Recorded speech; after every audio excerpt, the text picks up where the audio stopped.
Honorable Président de l'Assemblée nationale, ici représenté par le premier vice-président, Honorable Président du Sénat, ici représenté par le deuxième vice-président, Madame la Première ministre, chef du gouvernement, honorables députés et sénateurs, Mesdames et Messieurs les membres du gouvernement, Mesdames et Messieurs les chefs de mission diplomatiques et représentants des organisations du système des Nations Unies, Mesdames et Messieurs les représentants des partenaires techniques et financiers, Mesdames et Messieurs les chefs d'entreprise, Mesdames et Messieurs les experts, universitaires et membres de la diaspora, distingués invités, Mesdames et Messieurs, c'est avec une réelle confiance dans les capacités de notre pays que je procède ce jour à l'ouverture de la première édition de la Conférence nationale sur les infrastructures et les travaux publics. Je voudrais, avant toute chose, saluer le gouvernement de la République, les administrations sectorielles, les partenaires techniques et financiers, les opérateurs économiques, les experts, les universitaires, ainsi que tous les organisateurs qui ont contribué à la tenue de cette importante rencontre. Je salue également la présence de nos compatriotes de la diaspora, dont les compétences, l'expérience et l'attachement à la nation peuvent utilement nourrir la transformation structurelle que nous voulons engager. Mesdames et Messieurs, le thème retenu pour cette conférence, infrastructures durables et innovantes vers un système moderne et compétitif pour les infrastructures et les travaux publics en République démocratique du Congo, touche à l'une des questions les plus décisives pour l'avenir de notre pays. Car les infrastructures ne sont pas seulement une affaire de routes, de ponts, de ports, d'aéroports ou de bâtiments. Elles sont l'ossature même de l'État. Elles structurent le territoire. Elles relient les populations. Elles fluidifient les échanges. Elles soutiennent la production. Elles sécurisent l'investissement. Elles conditionnent en définitive la capacité d'une nation à transformer ses ressources en prospérité partagée. Pour un pays continent comme la République démocratique du Congo, la question des infrastructures est donc une question de souveraineté, de cohésion nationale et de compétitivité. Distingués participants, Mesdames et Messieurs, pour savoir où nous devons aller, il nous faut regarder avec lucidité d'où nous venons. Notre pays a longtemps souffert d'un déficit chronique de connectivité.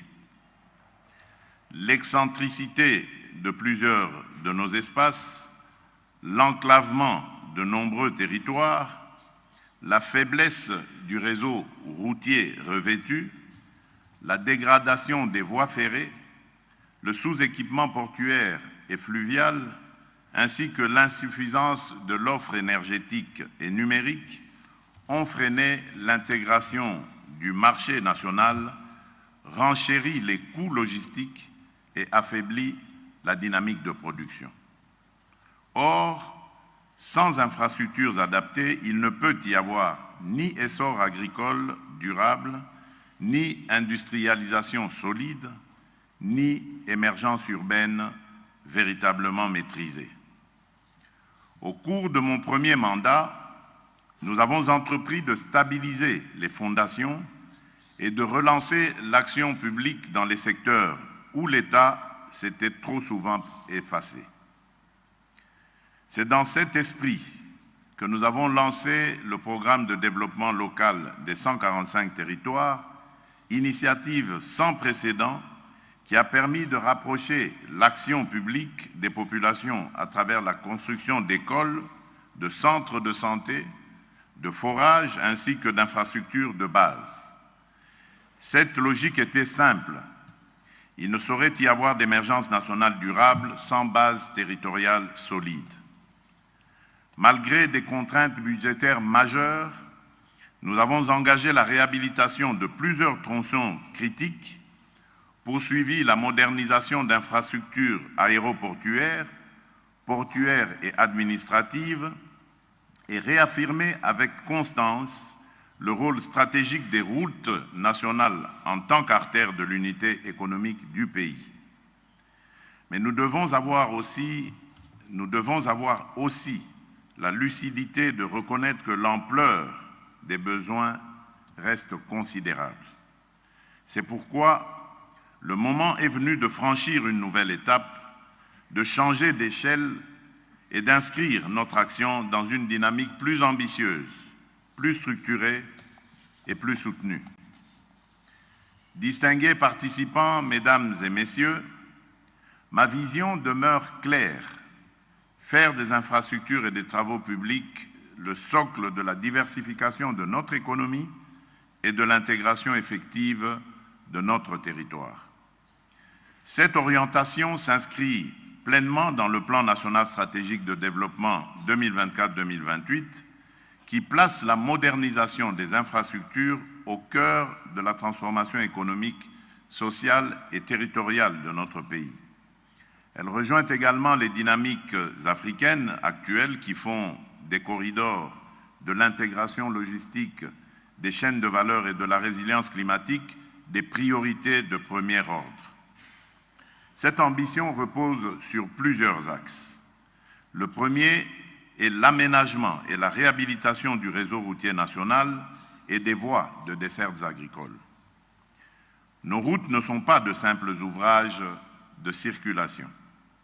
Elles sont des vecteurs d'unité, des leviers de production, des instruments de présence de l'État et des supports de justice territoriale.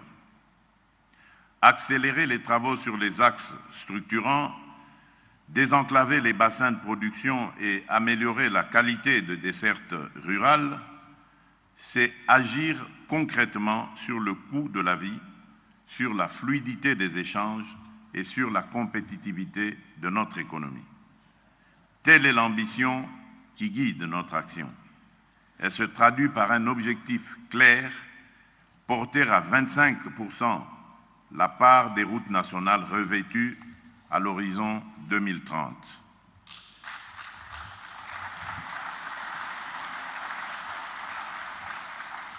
Dans cette perspective, les travaux s'intensifient sur la RN1, véritable colonne vertébrale reliant l'Atlantique au Katanga, sur la RN2 qui relie le centre du pays à l'est, ainsi que sur les axes stratégiques que constituent la RN4 et la RN5.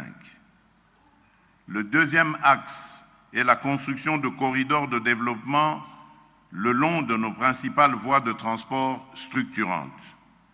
Il ne s'agit plus seulement de construire des routes isolées, mais d'organiser de véritables espaces économiques reliés aux zones de production, aux centres de consommation, aux plateformes logistiques, aux pôles énergétiques et aux débouchés régionaux. Le troisième axe est la consolidation d'un système multimodal moderne, articulant routes, rails, ports, voies fluviales, lacs et aéroports. Sur ce point, le projet du port en eau profonde de Banana revêt une importance stratégique majeure. Il a vocation à renforcer durablement l'ouverture maritime de la République démocratique du Congo, à réduire les coûts et les délais logistiques et à accroître l'attractivité commerciale du pays. Dans le même élan, la modernisation des aéroports, notamment ceux de Kisangani, de Kananga, de Mbujimayi et de Bunia, ainsi que celle des ports fluviaux et lacustres, en particulier à Kalemi et à Mbandaka, doit être poursuivie avec méthode, constance et sens de la priorité. Le quatrième axe est l'intégration des infrastructures énergétiques et numériques dans notre stratégie de connectivité. Il n'y a pas d'infrastructure moderne sans énergie fiable et accessible. Il n'y a pas de compétitivité durable sans un socle numérique solide. C'est pourquoi le déploiement de la fibre optique, l'extension des capacités de production et de distribution de l'électricité, ainsi que le soutien aux solutions énergétiques décentralisées, notamment solaires, conformément aux orientations du programme d'investissement public 2026-2028, doivent accompagner étroitement notre politique d'infrastructure pour transformer nos territoires en espaces d'opportunités. Dans cette perspective, chaque kilomètre d'infrastructure réalisé doit être pensé non seulement comme un ouvrage de desserte, mais aussi comme un levier de modernisation économique et de transformation sociale. Mesdames et messieurs, mais bâtir ne suffit plus. Il faut bâtir mieux, durablement et de façon innovante.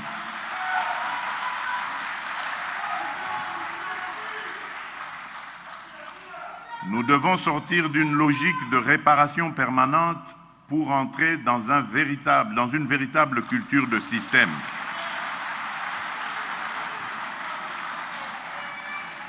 Un système qui planifie, qui norme, qui entretient, qui anticipe, qui évalue les coûts sur le cycle de vie des ouvrages. Un système enfin qui intègre les exigences du climat, de l'innovation, de la durabilité et de la compétitivité. Le changement climatique nous impose désormais de penser des infrastructures résilientes, capables de supporter des épisodes météorologiques plus extrêmes, des régimes hydrologiques plus instables et une pression accrue sur les sols et les ouvrages. La Banque mondiale appuie d'ailleurs désormais en République démocratique du Congo l'élaboration d'approches multimodales résilientes au climat et de programmes prioritaires d'investissement associés. De la même manière, nous devons mieux valoriser les matériaux locaux, promouvoir la recherche appliquée, encourager les innovations techniques adaptées à nos réalités environnementales et intégrer pleinement les outils numériques dans la conception, le suivi, la maintenance et la gestion de nos infrastructures.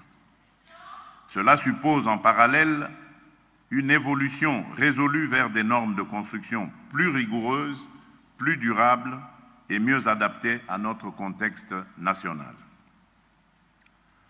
Ma vision est de faire de la République démocratique du Congo à l'horizon 2034 un pays pleinement intégré, moderne et compétitif sur la scène continentale.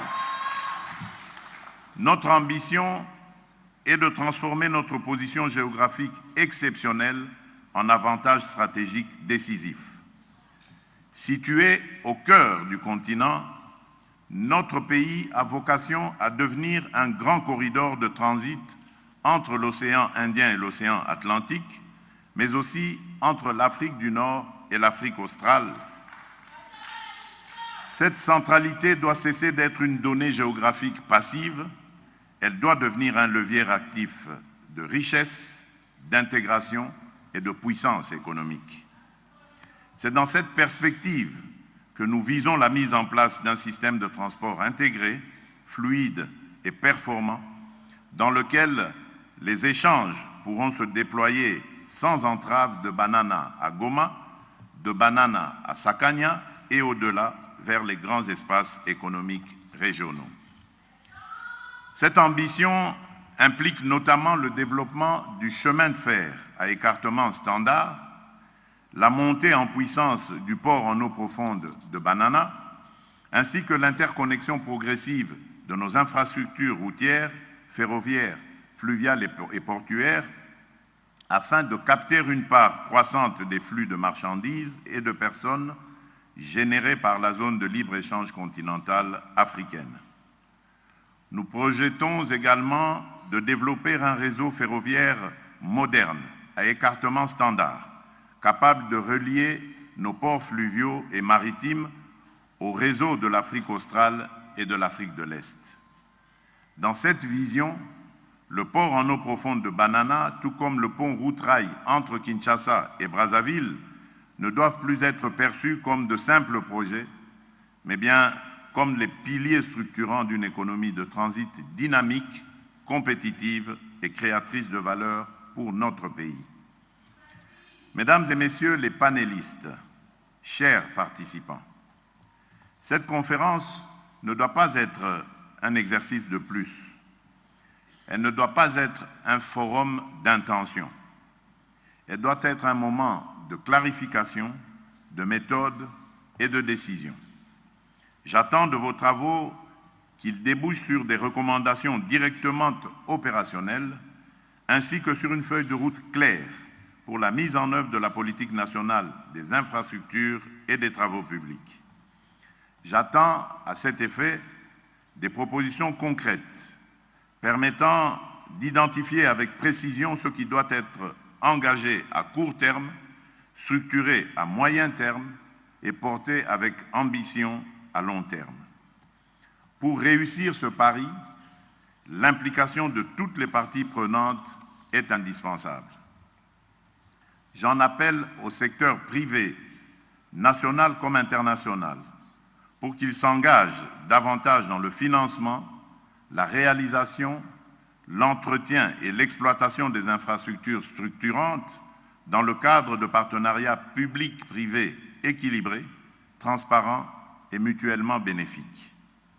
J'en appelle à nos partenaires techniques et financiers pour qu'ils continuent d'accompagner la République démocratique du Congo dans une logique de transformation systémique, de transfert de compétences et de renforcement institutionnel.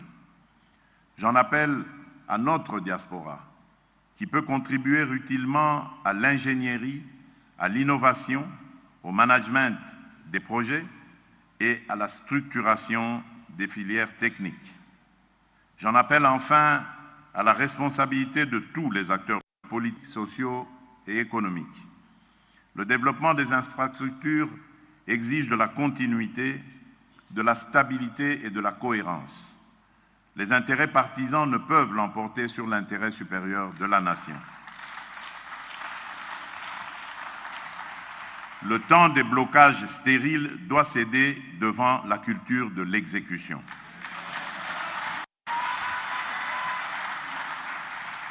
Distingués participants, mesdames et messieurs, nous nous sommes longtemps réunis autour des cartes, de rapports et des diagnostics. Nous avons mesuré nos retards, identifié nos lacunes et documenté nos besoins. Mais le développement ne se décrète pas, il se bâtit. Le béton, l'acier, le bitume, les rails, les réseaux et les ports ne sont pas de simples objets techniques. Ils sont les supports matériels de notre liberté économique. Sans routes praticables, nos productions restent enclavées. Sans ports modernes, notre commerce reste captif. Sans énergie fiable, notre industrialisation demeure incertaine. Sans infrastructures entretenues, nos ambitions s'épuisent dans la répétition des urgences. C'est pourquoi, je vous le dis avec conviction, le temps du diagnostic doit désormais céder la place au temps de l'action structurée.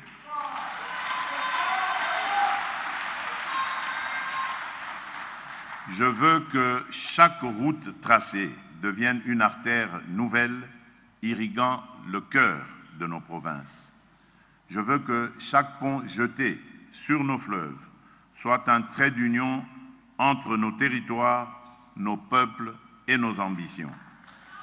Je veux que chaque école bâtie soit un sanctuaire du savoir où s'éveille l'intelligence de nos enfants. Je veux que chaque hôpital érigé soit un rempart pour la vie et la dignité humaine.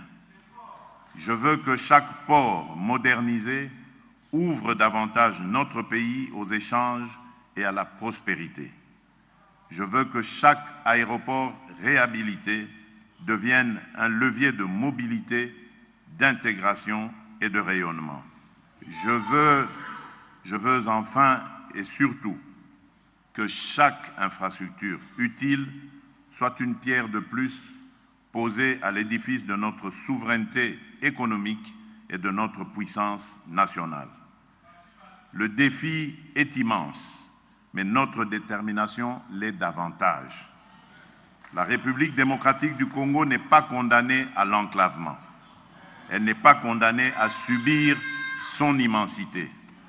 Nous pouvons faire de notre géographie une force, de nos corridors une richesse, de nos infrastructures un levier de puissance et de notre territoire un espace mieux intégré, plus productif, plus moderne et plus compétitif. C'est à cette tâche que je vous convie, c'est à cette œuvre que j'engage le gouvernement et c'est à cette ambition que j'appelle la nation. Sur cette conviction, je déclare officiellement ouverte la conférence nationale sur les infrastructures et les travaux publics. Que Dieu bénisse la République démocratique du Congo et son peuple. Je vous remercie. De n'importe quel pays, la RDC a besoin de vos talents. JobInter est une plateforme propulsée par l'intelligence artificielle. Nous connectons les professionnels qualifiés à des véritables opportunités d'emploi. JobInter, là où le talent rencontre les opportunités de travail. Allez-y au JobInter avec tr.com pour vous enregistrer gratuitement.